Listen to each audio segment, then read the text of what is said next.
Vamos dar início, então, boa tarde a todos, à sessão do período da tarde do dia 24 de março. Nessa sessão, estaremos julgando os processos dos itens 144 a 158. Haverá sustentação, e aí com preferência, itens 145 e 149. Foram retirados de pauta os itens 144, 146, 147, 148, 150 e 151. No processo do item 145 é da Cibra Fértil, Companhia Brasileira de Fertilizantes. Eu peço, então, para que o apoio convoque o patrono, doutor Felipe Costa, para adentrar na sala. Ok, presidente, irei convocá-lo. É interessante que da mesma empresa foram tirados, eu só não sei quem solicitou, se foi o contribuinte ou foi o... Foi o próprio contribuinte, presidente. O próprio contribuinte. Uhum. O que acontece? Nós julgamos na nossa turma aqui 33 processos, não estava em regime de repetitivo. E, como mencionei há pouco, tem 55 processos desse mesmo contribuinte solto. Então, o que ocorre? Foi baixado em diligência alguns que era PIS ou COFINS, processos irmãos. Tinha PIS e COFINS no mesmo período, depois alguns já tinham sido distribuídos ao conselheiro Charles, e os outros ficaram comigo. Daí ele pede a conexão entre eles. Pediu só agora.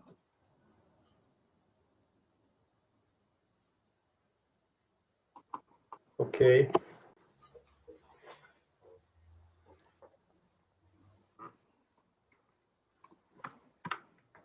Doutor Felipe Costa, pode abrir a câmera, por favor, e o microfone.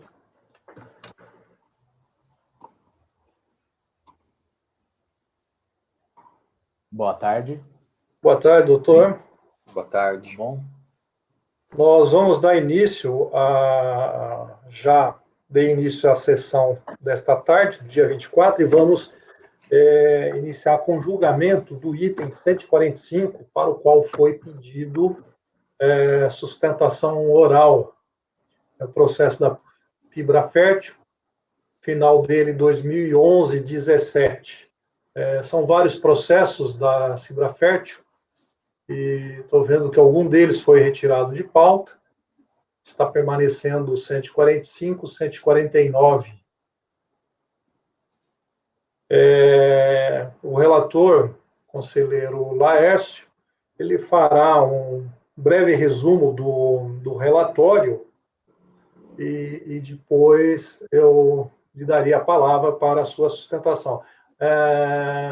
Já tenho conhecimento de que esse processo ele já esteve na turma, outros processos do mesmo contribuinte, inclusive com o ex-presidente relatando, né, conselheiro Charles. Isso. Então, acho que no que for possível podemos estar abreviando, e talvez seja proposta mesmo a decisão. Laércio, com a palavra, então. Obrigado, presidente. Boa tarde a todos. Bem, o processo 145 e o 149 são processos irmãos. É referente ao mesmo período, só que um é PIS e o outro é COFINS. Tá? E vamos lá.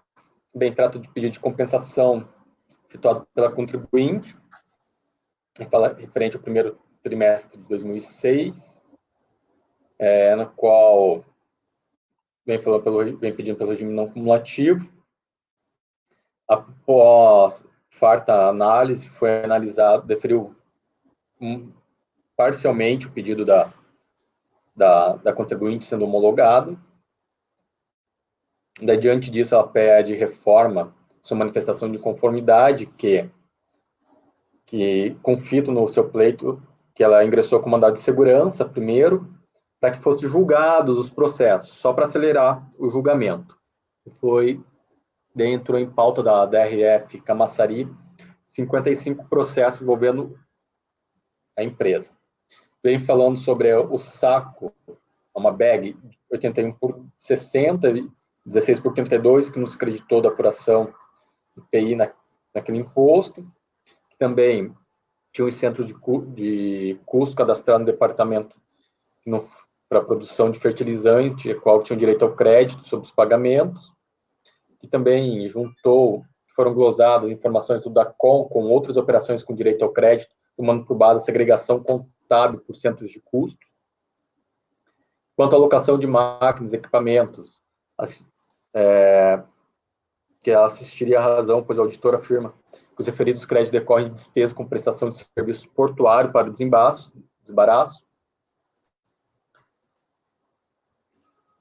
que ademais o auditor desconsiderou também a metodologia prevista pela lei para a tributação das operações de importação pelo COFINS e pelo PIS,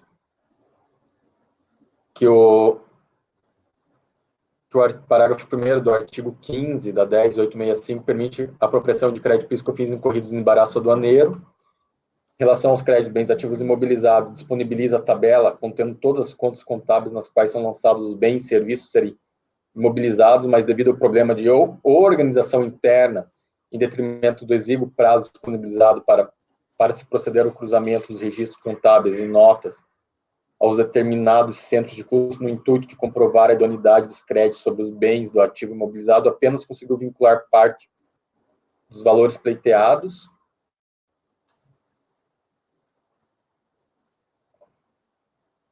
O auditor fiscal também considerou erroneamente que os bens foram adquiridos anteriormente de 1/5/2004, que é aquela disposição do artigo 31, traz várias soluções de consulta. Após contestar as glosas item a item, manifestante fez uma análise sobre o conceito de insumo, tenta equiparar o conceito do IPI de insumo com o do PIS/COFINS, da PIS/COFINS. O relatório, daí, seguindo a marcha processual normal, foi julgado parcialmente procedente o feito pela DRJ, falando que o termo insumo não pode ser interpretado como todo e qualquer, ou seja, aquele mais restritivo. Créditos, aluguéis de máquina, equipamento, utilização em operações portuárias, despesas com aluguéis de máquinas, equipamento em operações portuárias de importação de matéria-prima não estão incluídos no rol de hipótese de creditamento. Créditos sobre bens do ativo imobilizado, ônus da prova. O ônus da prova, demonstrar direito ao crédito daquele que pleiteia. Em resignada, ela pede reforma, pedindo que incides.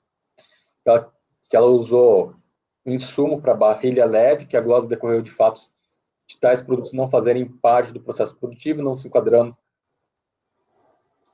no conceito de insumo para fins de creditamento. O saco tal exclui do creditamento. Serviços utilizados como insumos, aluguéis de máquinas, peças, imobilizados. Daí, posteriormente, a interposição do recurso voluntário. Ela trouxe uma petição com laudo técnico complementar referente à utilização dos insumos, soda cáustica, lona, mangueira, barrilha, lona, big bag, saco valvulado, despesas com aluguel, máquina, equipamento e matéria-prima, despesas decorrentes de serviços aduaneiros incorridos na importação de matéria-prima. É o relatório.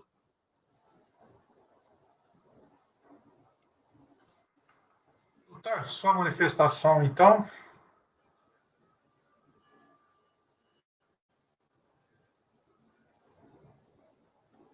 Posso começar? Sim, pode iniciar a sua sustentação. Obrigado. Boa tarde, doutores. Muito boa tarde aos senhores. Prometo que serei breve em relação à minha sustentação oral, até mesmo porque acredito que o que a gente vai solicitar aqui é algo que a turma, em outros casos, acertadamente tomou a decisão. Então, para iniciar, só queria esclarecer que, como o relator já muito bem deixou claro, que os itens 145 e 149 são processos de irmãos, então essa sustentação acaba valendo para os dois processos.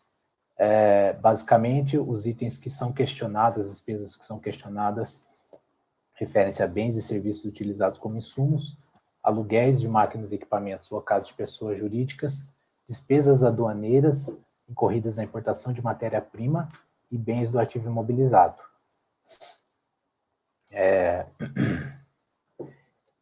Nessa oportunidade, senhores, eu gostaria de chamar a atenção para o nosso pedido de conversão do julgamento em diligência, uma vez que tanto o despacho decisório quanto a decisão da DRJ fundamentaram as glosas do aproveitamento dos créditos com base na definição de insumos, então previstas pelas instruções normativas 247 e 404, bem como na vedação prevista no artigo 31 da Lei 10.865 de 2004, que proibiu o aproveitamento de créditos relativamente ao ativo imobilizado adquirido até 30 de abril de 2004. Ocorre que, como é de conhecimento dos senhores, o STJ, na sistemática dos recursos repetitivos, julgou ilegais as referidas instruções normativas e definiu o conceito de insumos com base nos critérios da essencialidade e da relevância. Já o STF, por sua vez, em sede de repercussão geral, julgou inconstitucional o artigo 31 da Lei 10.865 de 2004, afastando assim a limitação temporal estabelecida por esse dispositivo. Em virtude disso, vale ressaltar que na sessão realizada no dia 28 de janeiro de 2020, esta egrégia turma do CARF determinou a conversão do julgamento em diligência de outros 33 processos da contribuinte sobre a mesma matéria, justamente para que a fiscalização reanalisasse o aproveitamento de créditos com base na definição de insumos estabelecidas pelo STJ. Aqui vale um parênteses só para esclarecer que nesses processos não foi abordada a reanálise dos créditos do ativo imobilizado, cuja glosa decorreu da limitação prevista no artigo 31 da lei, porque a decisão do STF, proferida em junho de 2020, foi posterior à sessão do CARF. Quero destacar também, senhores, que nas diligências realizadas em tais processos, a própria fiscalização reverteu a glosa inicialmente estabelecida pelo despacho decisório em relação aos bens e serviços utilizados como insumos, conforme é possível se verificar do relatório de diligência da fiscalização, que foi recentemente juntado a título de ilustração nos autos dos processos em pauta. Em outras palavras, a diligência outrora determinada por esta egrégia turma se mostrou essencial para a resolução do contencioso administrativo, inclusive para diminuir as matérias a serem julgadas pelo CARF, tendo em vista a reversão das glosas pela própria fiscalização. Posto isto, senhores, a recorrente pede que esta turma determine a conversão do julgamento em diligência dos processos em pauta para que a fiscalização agora reanalise o aproveitamento dos créditos de PIS e COFINS com base nos entendimentos consolidados pelo STJ e pelo STF. Obrigado. Obrigado, doutor. Laércio. Bem, então, aquele é relativo ao primeiro trimestre, só fazendo esse apanhado geral de novo. Então, foram 33 processos que nós julgamos pela turma aqui. Na época, eu acho que não estavam só a Mara e a Mara, o Arnaldo e o Márcio que não compunham a turma, de relatoria do conselheiro Charles, e foi convertido em diligência. Bem, daí, inicialmente, eu trago ali o conceito de insumo estabelecido pelo STJ, parecer COSIT, ainda nota 6. Daí que eu vou chamar a atenção de vocês. Eu trago ali em relação a qualquer artigo 37, mas é artigo 31. Tem um julgado do Supremo Tribunal Federal, do RE 599.316, que ele declarou inconstitucional o artigo 31 da Lei 10.865, tá? E eu chamo a atenção aqui por quê? Mês passado, nós discutimos se aplicaríamos ou não esse julgado do Supremo Tribunal Federal. Somente eu e o conselheiro Leonardo votamos a favor da contribuinte, porque estava pendente de julgamento. Nós votamos a favor, os demais conselheiros, se não me engano, votaram contra, posso estar enganado, porque não teria sido apreciado os embargos de declaração. Ocorre que no início do mês, se vocês consultarem, foram julgados embargos de declaração que foram rejeitados. Tá? Então, diante disso, eu faço uma pequena introdução, eu faço uma contextualização, que também ingressou a comunidade de segurança, para que fosse analisado 55 processos, que recaíram sobre o mesmo relator, que a turma julgou 33, que tem o PAF do conselheiro Charles Maier, final 2011, que da relatoria dele veio trazendo aqui todo um relatório, fundamentos, demonstrando o quanto é complexo o auto e como o processo, a complexidade dele, e também que todos os argumentos foram analisados sobre as INs anteriores, ou seja, não estava adequado ao conceito novo do Superior Tribunal de Justiça. E diante dessa complexidade e pelos inúmeros rubricas para que se fosse analisado, o feito foi convertido em diligência. E por conta disso, presidente, aquele tipo de caso de insumo tem muita coisa, eu estou propondo a conversão em diligência, conforme ali minha conclusão, nos moldes do RESP 1.221.170, nota 6, 6318 e parecer COSIT 5.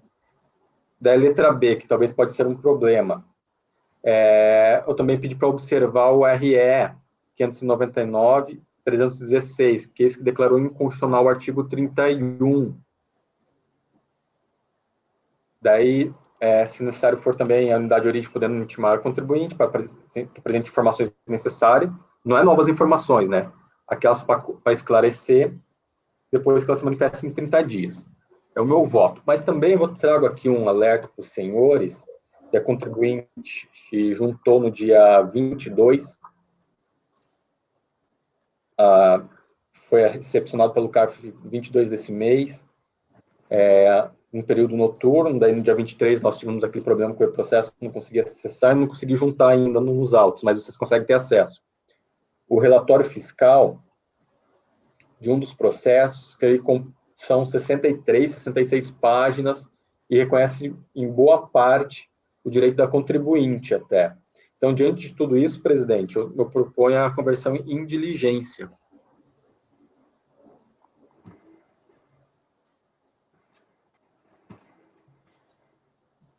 Ok. Só aguardando o Márcio, ele está com problema de conexão. Acho que a gente pode votar e você põe ausente momentaneamente. Acho que é previsto esse online de alguém cair. Sim. Se ele conseguir voltar rápido. Laércio, o único senão aí, eu já adianto, a questão do RE, ele não é de observação obrigatória à Receita, porque não atende ao requisito, né, do trânsito em julgado e ele é de repercussão geral? É repercussão geral. Aqui não, é repetitivo, né? Não, é repercussão geral. Não, desculpa, repercussão geral, é que eu estou vendo o resto em cima. Então, eu acho que, não, assim, eu, pelo menos, sou contrário a estar inserindo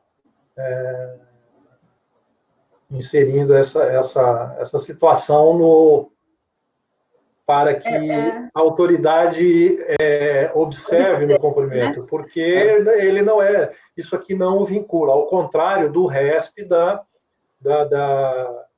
dos créditos, né, de insumo de PIS/COFINS. Então, presidente, por que eu acrescentei isso aqui? Porque pela minha leitura ali, até o retorno, provavelmente até o retorno dos autos, já vai haver o trânsito em julgado. E como os embargos foram rejeitados, daí também ele poderia criar uma coluna à parte, qualquer coisa nós, quando voltássemos, nós ignoraríamos isso, caso tivesse uma alteração, não tiver o trânsito em julgado. Mas mesmo assim, eu acho que você pode constar no voto, opinião minha, mas a gente submete à turma, constar no voto, mas não no dispositivo da decisão.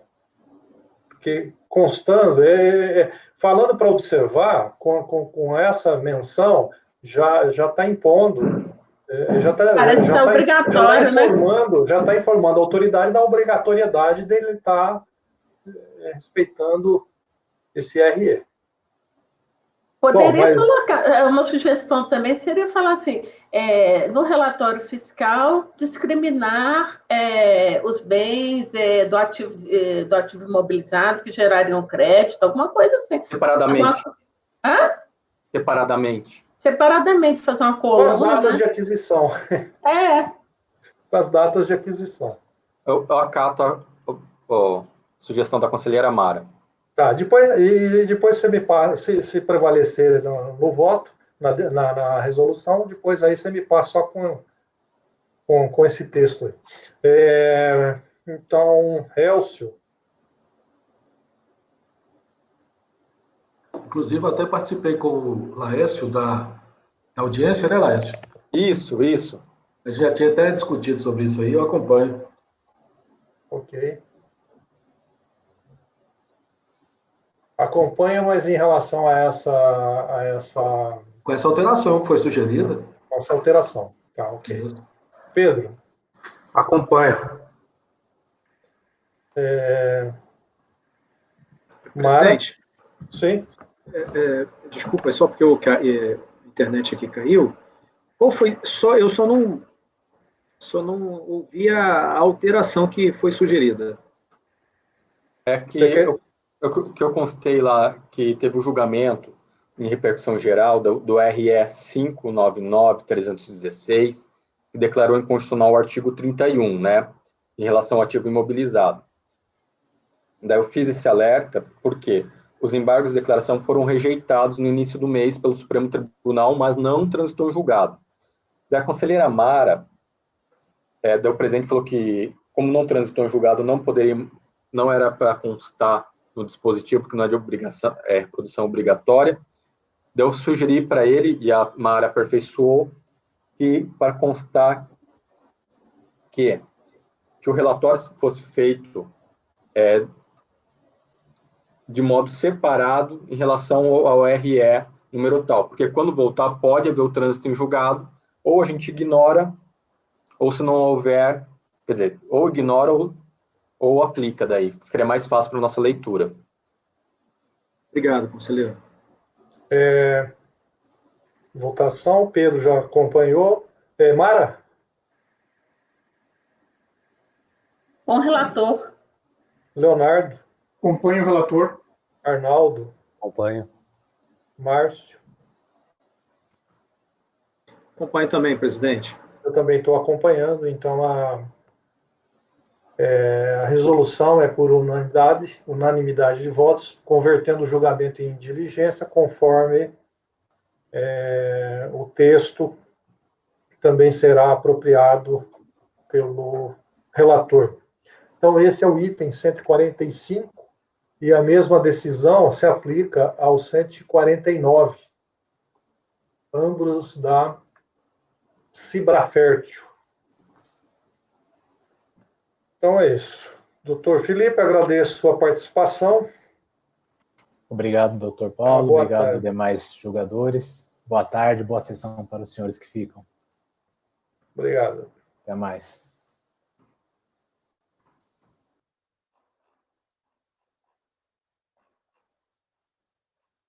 Próximo item da pauta, 152, San Rafael, deve ser Sementes e Cereais Limitada. Conselheiro Elcio. São 3 processos da San Rafael. Fique à vontade, Elcio, para ver por qual irá começar. Vou começar com o primeiro aí da pauta. O do 152, não é isso?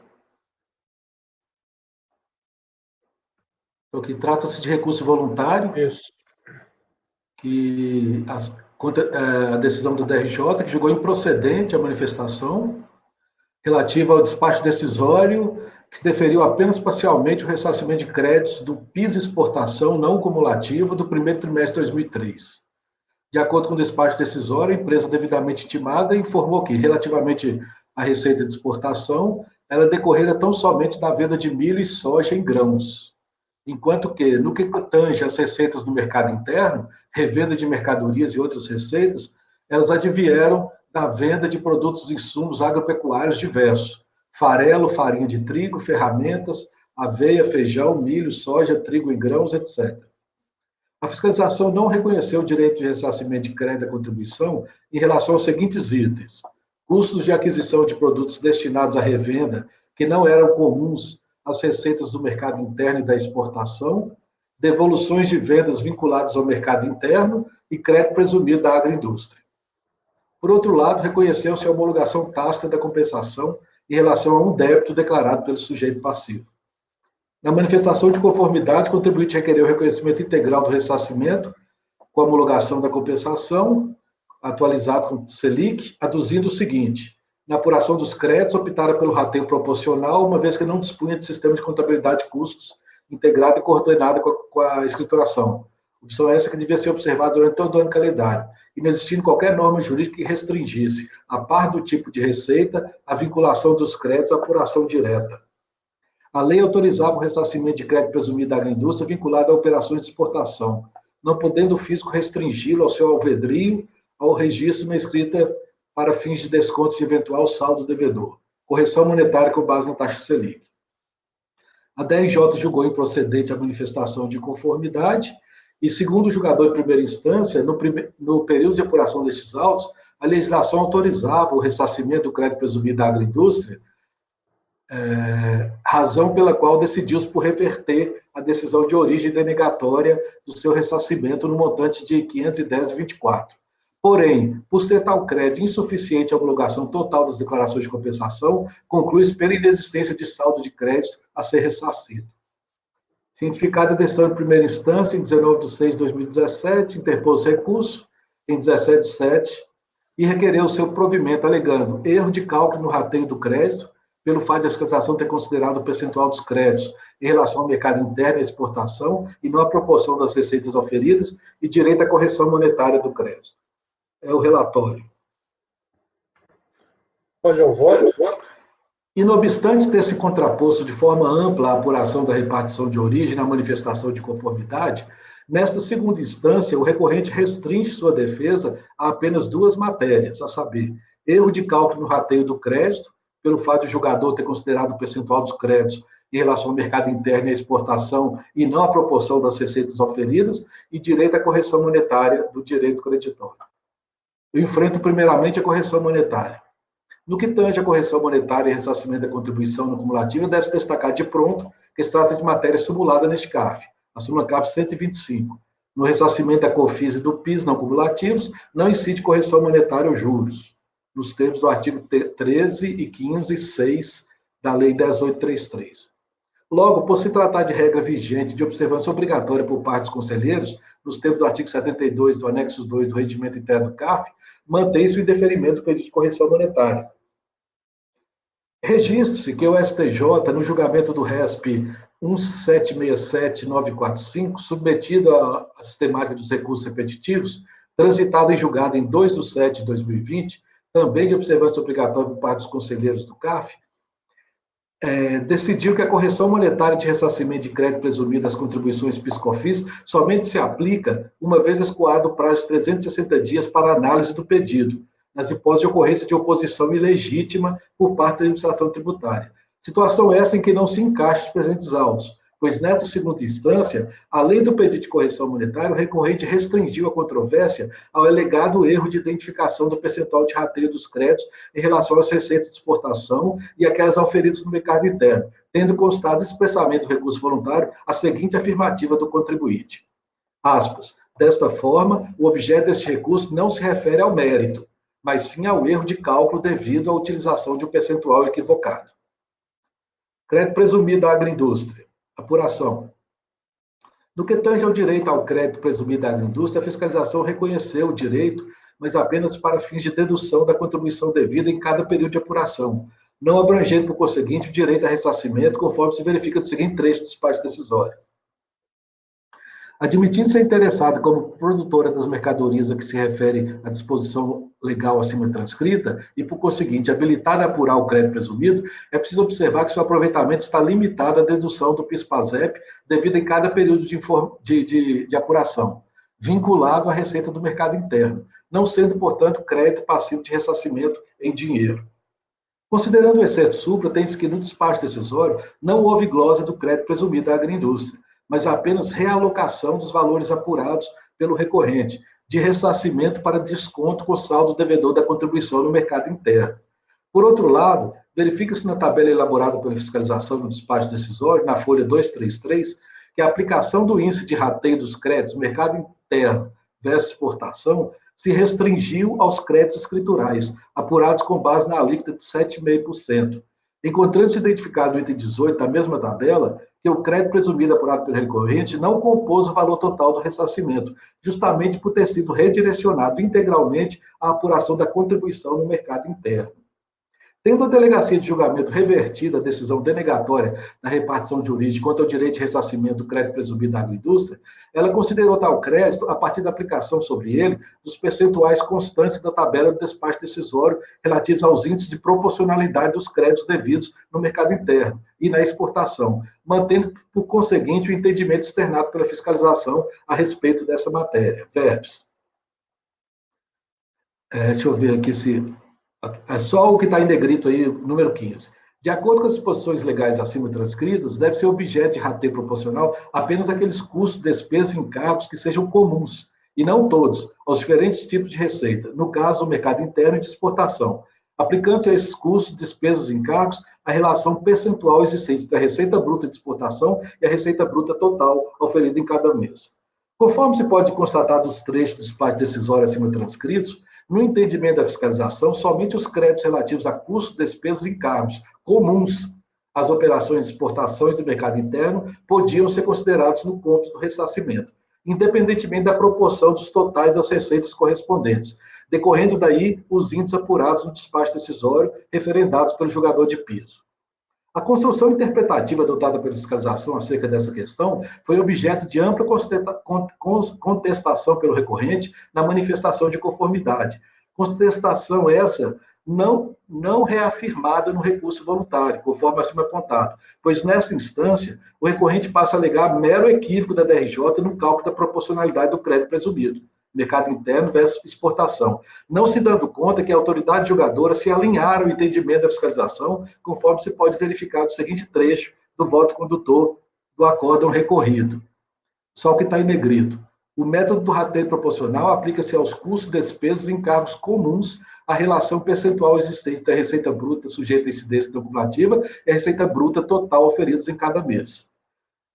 Um determinado insumo é tanto utilizado em mercadorias que são exportadas e que são vendidas no mercado interno. Nesse caso, aplica-se um método de rateio proporcional.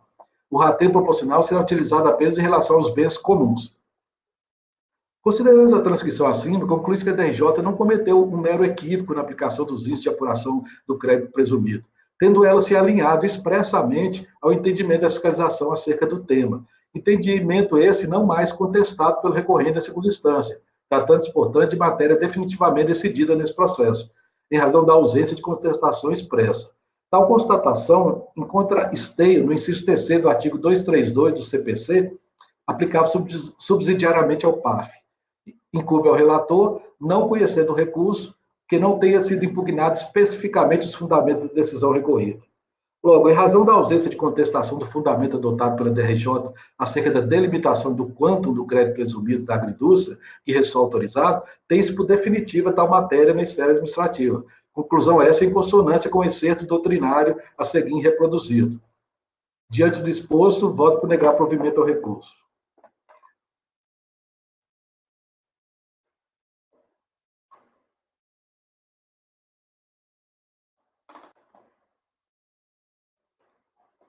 Vocês estão aí? Estão, né?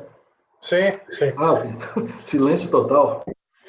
Não, eu estava acabando de ler e habilitando aqui os microfones. Pedro, está pronto para votar? Eu só vou ler mais um pouquinho aqui, presidente. Pode ser? É rápido.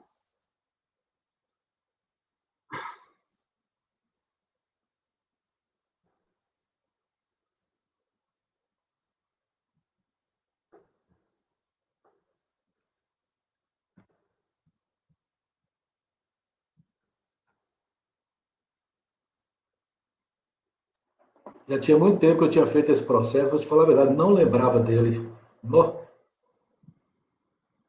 É. Isso é bem comum, sim. Viu? A gente... São muitos processos, né? Por mês a gente está trabalhando aí, né? 15, 20 e poucos processos. Então, dali 2, 3 meses você já esquece. É aquela situação, eu vi em algum lugar, mas não lembro onde. Não, a hora que eu comecei a ler aqui, eu falei, ué, o que é isso? Eu estou sabendo disso aqui. Não. É Cálculo bem da isso aí mesmo. proporcionalidade do crédito presumido.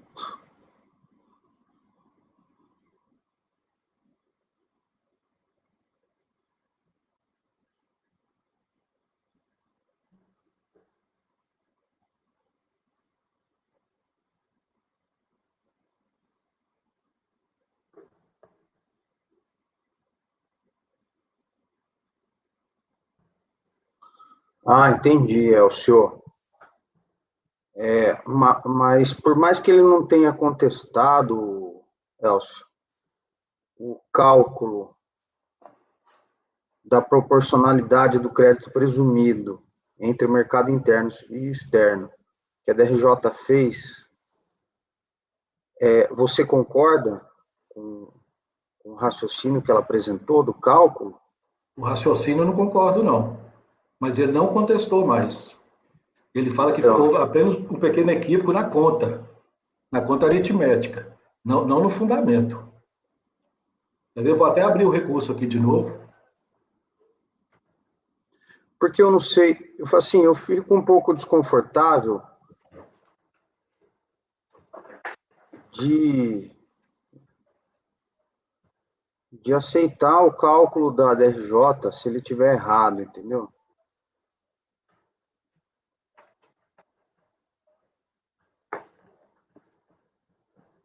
Só que aí tem isso que você falou. Se ele não contestou,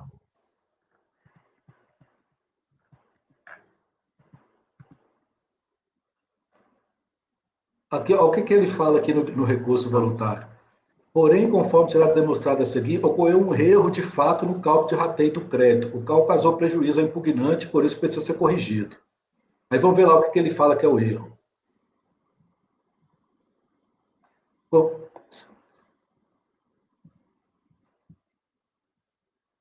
tá, ele fala que a autoridade adotou o percentual de rateio equivocado, né? Só que é o mesmo da fiscalização.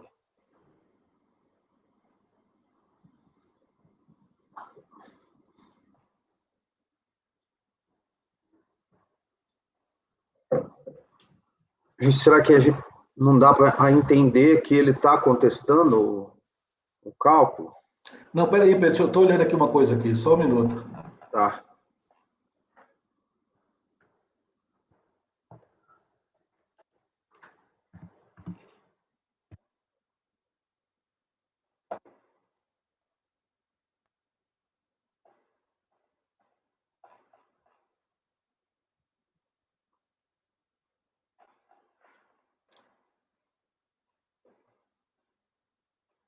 Na verdade, a DRJ ela reverteu essa decisão da fiscalização. Ela considera que, mas só que ela calculou o crédito, e só que o crédito que ela calculou foi todo absorvido. Eu falei isso aqui no relatório. Aqui, ó, quer ver?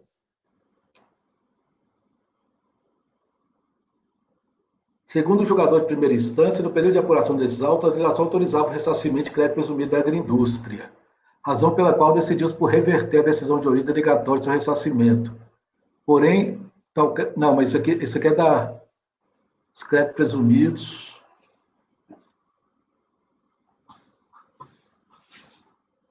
Porém,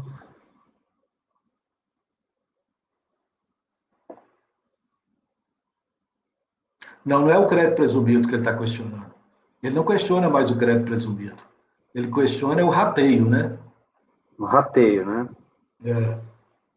E aqui, no que tange ao direito de crédito presumido da agroindústria, a fiscalização reconheceu o direito apenas para fins de dedução do período da apuração não abrangente conseguir o direito de ressarcimento, conforme se verifica no trecho do despacho. Considerando o evento subtém que o despacho decisório não houve glosa de crédito presumido à agroindústria, mas apenas realocação dos valores apurados pelo recorrente e ressarcimento para desconto com saldo devedor da contribuição.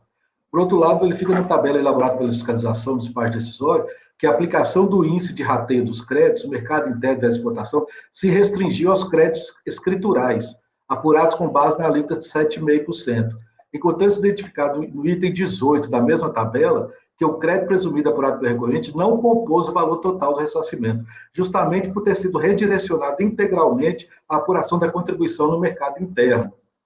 Tendo a delegacia de julgamento revertido a decisão denegatória da repartição de origem quanto ao direito de ressarcimento do crédito presumido da agroindústria, ela considerou tal crédito a partir da aplicação sobre ele dos percentuais constantes da tabela de despacho decisório relativos aos índices de proporcionalidade dos créditos devidos no mercado interno da exportação, mantendo-se, por conseguinte, o entendimento externado pela fiscalização. A questão, o problema do cálculo, ela manteve o cálculo que a fiscalização teve. Então, ela usou aqueles mesmos índices. Então, quer dizer, e ele não contestou mais. Aí, conforme se pode constatar dos 3 despachos decisórios acima transcritos, no entendimento da fiscalização, somente os créditos relativos aos custos, despesas e encargos comuns às operações de exportação e do mercado interno podiam ser considerados no cômputo de ressarcimento, independentemente da proporção dos totais das receitas correspondentes, decorrendo daí os índices apurados no despacho decisório referendados pelo julgador de piso. A construção interpretativa adotada pela fiscalização acerca dessa questão foi objeto de ampla contestação pelo recorrente na primeira instância. Contestação essa não reafirmada no recurso voluntário, conforme acima apontado, pois nessa instância o recorrente passa a alegar mero equívoco da DRJ no cálculo da proporcionalidade do crédito presumido. Porque o negócio é o seguinte, a DRJ usou a mesma proporção que a fiscalização fez para fazer o rateio. E ele contestou na primeira instância, mas na segunda instância ele não contestou esse rateio. Ele só fala que a DRJ cometeu um equívoco na apuração do crédito. Então, aqui, eu estou falando, o recorrente passa a alegar mero equívoco da DRJ no cálculo da proporcionalidade do crédito presumido, não se dando conta que a autoridade julgadora se alinharam ao entendimento da fiscalização, conforme se pode verificar do seguinte trecho do voto condutor. Considerando a transcrição acima, conclui que a DRJ não cometeu um mero equívoco na aplicação dos índices, tendo ela se alinhado expressamente ao entendimento da fiscalização acerca do tema. Entendimento esse não mais contestado pelo recorrente. Ele não contestou mais os índices. Ele alegou que houve um equívoco do cálculo da DRJ. Só que ela simplesmente reproduziu os índices da fiscalização. Se ele tivesse contestado os índices da fiscalização, eu acredito que eu teria dado parcialmente provimento para ele. Tá, Elcio, pelo que eu entendi, então, esse erro, ele fala que a fiscalização considera só as operações em comum, para fins do cálculo do rateio. Eu não consegui falar a verdade, eu não entendo esse entendimento da fiscalização, não sei de onde ela tirou isso. Porque o que a norma fala é o seguinte, receita bruta do mercado externo e sobre o total da receita bruta, né? Dividido pelo total da receita bruta. Que é o que ele está alegando. É o que o contribuinte está alegando. Pois é, mas no recurso ele não enfrenta mais essa matéria. Mas se ele está falando que o erro é esse, que a receita deve... Deixa eu olhar, ó, abri o recurso voluntário aqui. Ó, já vi que ele é bem curtinho. Peraí. Ocorreu um erro, tá, no cálculo do rateio do crédito. O cálculo causou prejuízo ao impugnante. Rateio do crédito.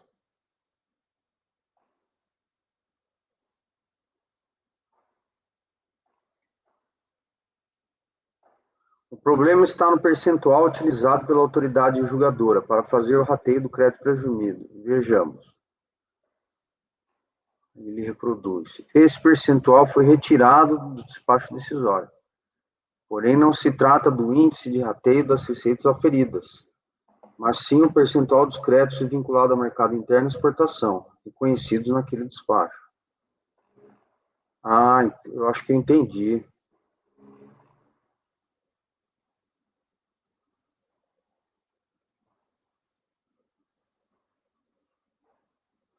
Ele está pedindo que a gente desconsidere esse raciocínio da DRJ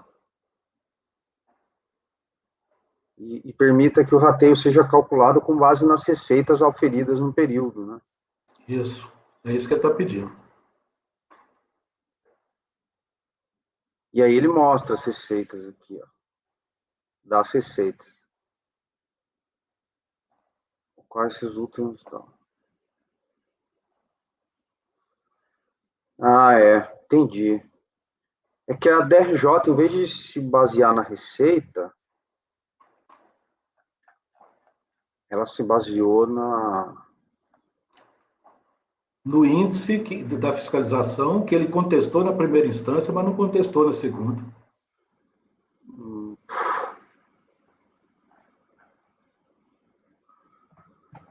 Eu não sei, Elcio, eu tô inclinado aqui a concordar que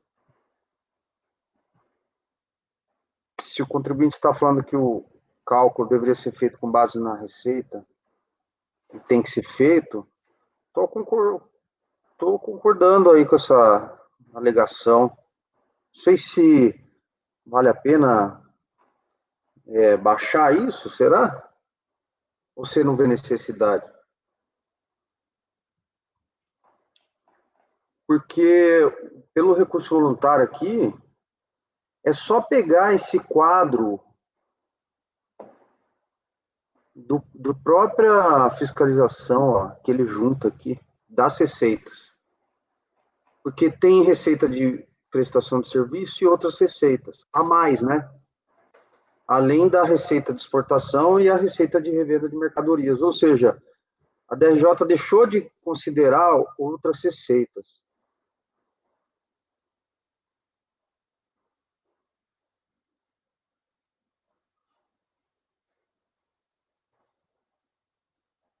Não, mas essas outras receitas aí eu acho que não é relevante, não. Mas entra no cálculo, não entra? Pois é, mas mesmo se entrar, você vê que ela é bem pequena, né? É pequena, sim, é pequena. Não é nada muito grave aqui. Mas é matéria que em recurso voluntário ele não renovou. Está no recurso, presidente. Ele traz tabela, tudo. Ele apresenta os valores. É pequeno.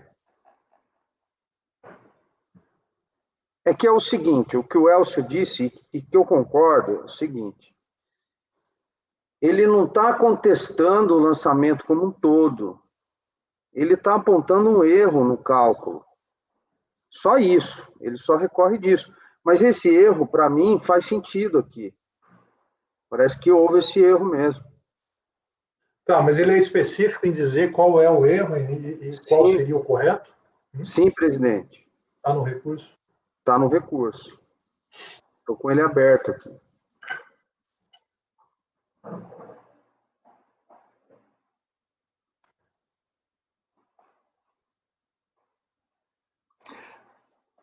Não, eu só vou analisar mais um pouco aqui, Pedro. Eu acho que esse questionamento que você fez aí, eu também fiz a mim mesmo.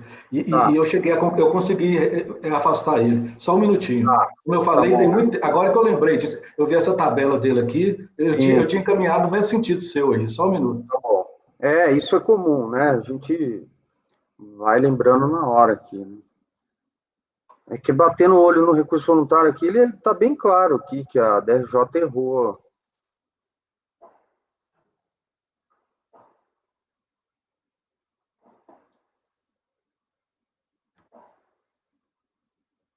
Pô, é que a proposta está sendo de negar provimento, né? É negar provimento. Poderia ser, então, se houver concordância com esse erro, seria dar provimento parcial passando a ser considerado a razão correta aí entre porque mas eu a apuração do crédito presumido. Eu estou tentando relembrar como é que eu cheguei a essa conclusão.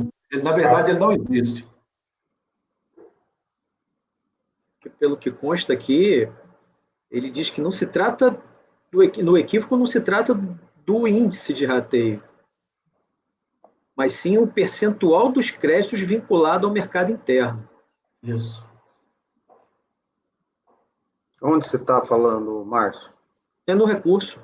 No recurso voluntário, você está olhando? É, sim, página 5. Não, agora que eu lembrei, Pedro, é porque ele está querendo a proporção das receitas, né? Só que não é só a proporção da receita, porque o crédito presumido ele só dá direito no mercado interno. Ele só pode ser deduzido da própria base de cálculo da contribuição. Então é por isso que tem que usar aquele crédito que ele apura com base na receita, depois tem que tirar a parte que é relativa ao mercado interno e tirando a do mercado externo. É por isso que ele não concorda com isso. Mas esse cálculo do mercado interno e mercado externo, ele não contestou no recurso. Foi isso. Eu estava tendo essa mesma dúvida sua, e a minha tendência era dar parcial provimento.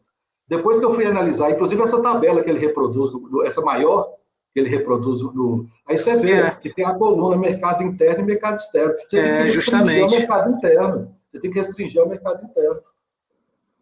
Ele não tem crédito presumido na exportação. Ele pede o percentual dos créditos de ambos, né? É. Ah, tá.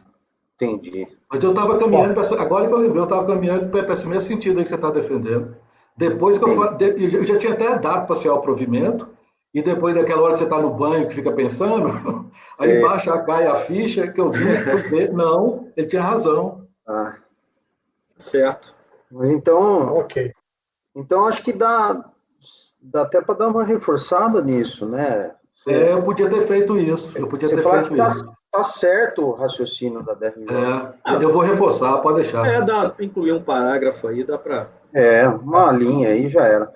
Acompanhe, presidente. Bom, tá, você está acompanhando, né? Sim. Pedro. Tá. Mara. Com o relator. Leonardo. Acompanhe, presidente. Arnaldo. Com o relator. Laércio. Com o relator. Márcio. Acompanho. Eu também acompanho, então, por unanimidade de votos, negou-se provimento ao recurso voluntário. Esse é o 152, final do processo 2005-51. Próximo, Elcio. Eu vou olhar os outros, eu acho que é todos a mesma coisa, só um minuto. Ok.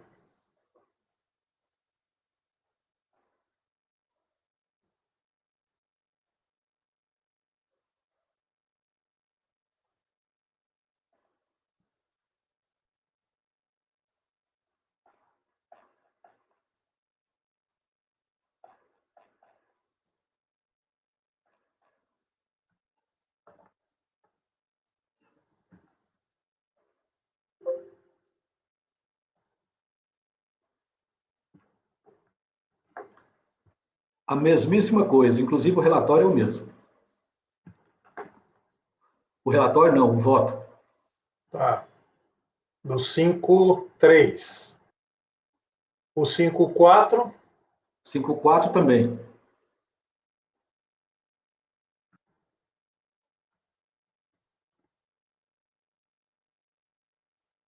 Ok. Então, os 3 processos da São Rafael, a decisão é a mesma. E é por unanimidades em negar provimento. Só anotando aqui todas elas. O próximo da pauta,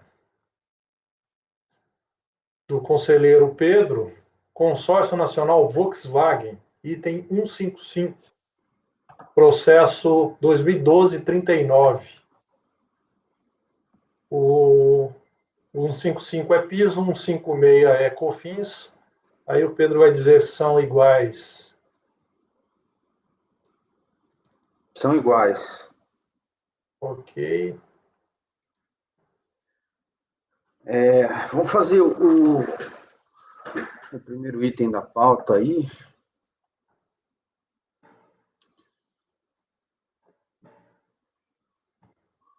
Deixa eu abrir aqui.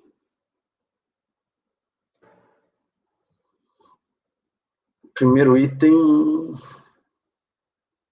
é 155, final 2012-39.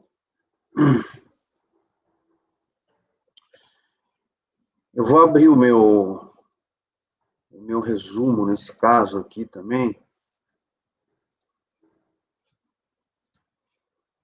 que ele ajuda. 2012, 39. Ó, no resumo, 2012, 39 é o de baixo. Tá, presidente, o meu resumo está mais completo no outro. Então, a gente pode só inverter a ordem, hein? Fazer um 56, pode ser? Sim, sem problema. Tá, são iguais, tá, gente? Só que eu vou fazer um 56, que é final 2012, 83, ok?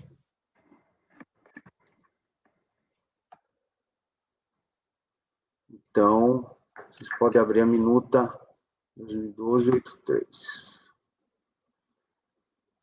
Vamos lá. Pronto, abri aqui. Bom, o trâmite do processo é tranquilo, né? A gente está julgando um recurso voluntário, tempestivo. O contribuinte pede anulação da DRJ por não ter analisado a DCTF retificadora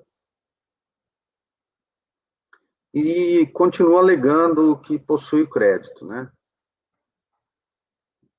Ele aponta os valores, tá? No recurso voluntário dos créditos que ele entende que tem direito.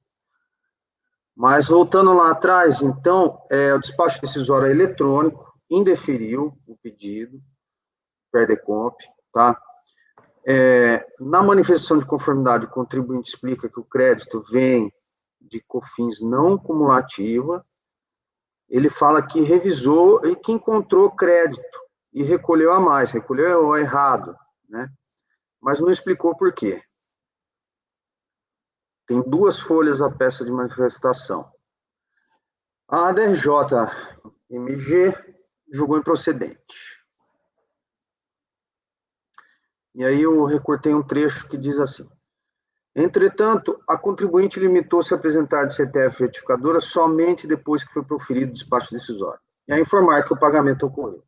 Nada mais foi trazido, como, por exemplo, escrituração contábil, outros documentos fiscais, demonstrasse liquidez, certeza de direito creditório. Constatou-se ainda que o DACOM ativo informa valores de débito maiores que o valor recolhido. No presente caso, somente a apresentação de documentos integrantes da escrituração contábil fiscal poderiam comprovar o montante do tributo devido no período, e que, desta forma, o pagamento indevido efetuado em DARF daria interessado crédito passivo de ser restituído. São os livros fiscais contábeis mantidos pelo contribuinte, os elementos capazes de fornecer à Fazenda conteúdo substancial juridicamente válido para a busca da verdade material. E é isso. Esse é o relatório. O outro processo é igual. Para o voto, então, presidente, para o voto.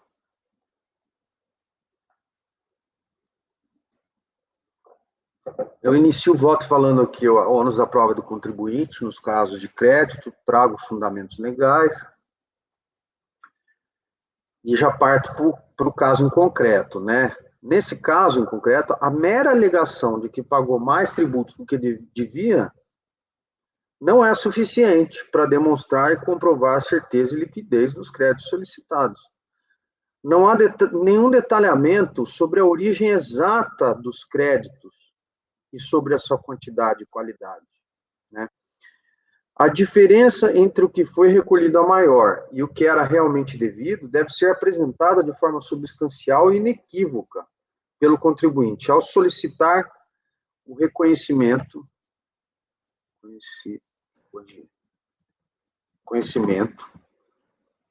de seu crédito. Mas este não é o caso dos autos, pois ele apresentou somente o valor da diferença que ele entende que ele tem crédito, que ele recorreu a mais. Ele falou, eu recorri, fiz COFINS a mais, não cumulativo, nesse valor. Tá, mas e daí? Por que é a mais, né? A DCTF retificadora foi apresentada somente após o despacho decisório, razão pela qual não se pode exigir a sua consideração no momento do despacho decisório. E, caso a DCTF retificadora apontasse os créditos de forma inequívoca e o contribuinte comprovasse esses créditos, na quantidade e qualidade exigida, este conselho poderia sim superar a DCTF original, mas este não é o caso. E aí cito diversos precedentes da nossa turma e entendo que o contribuinte continuou sem comprovar o crédito dele. Então, qual o resumo é tipo que a gente brinca que é a súmula da turma, né? Alegou crédito, não comprovou, perdeu. O que acontece? Nesse caso específico, se vocês olharem o recurso voluntário, você até se convence um pouco, porque você vê uns cálculos lá, né? Ele fala, ó, o valor que eu recolhi a mais é esse. Ele mostra um valor lá. Mas ele não mostra por que recolheu a mais. Tem que ter uma razão. Tem que ter um fundamento legal. Como, por exemplo, ele pega e fala, era para eu ter recolhido no não cumulativo e recolhi no cumulativo. E nesse período já vigia a lei tal. Não tem isso, né? Então, não tem como reconhecer. Voto para negar provimento para os dois.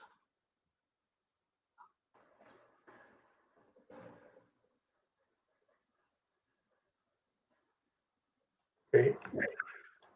Elcio. Como relator. Mara. O relator. Leonardo. Acompanho o relator. Arnaldo. Acompanho. Laércio. Um relator.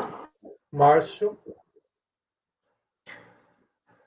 Se não há prova, não há rastreabilidade, né, conselheiro Pedro? Então, acompanhe o relator. Também acompanha, então, por unanimidade de votos, negou-se provimento ao recurso voluntário. Decisão que se aplica aos itens 155 e 156 da pauta, ambos da Consórcio Nacional Volkswagen. É interessante nesse processo que o valor é alto, né? Não é um valor baixo, não. Não um créditozinho que está pedindo de R$1.000, não. Ele não apresentou prova nenhuma. Nenhuma. Mas a gente já enfrentou processos assim de bancos que também os valores eram expressivos, mas às vezes é uma questão de quem faz a defesa também, né? Às vezes a pessoa está querendo só postergar para entrar na justiça, né? Também. Bom, eu acabei de dar uma olhada nesse processo do conselheiro Elcio. Parece que ele é bem extenso. Se é caso fazer uma pausinha, acho que o transporte eu ia fazer Marvel. uma pausa, mas o teu pedido é só uma pausinha, então tá, vamos sim. Vamos dar 10 minutos. Por favor, apoio, interrompa.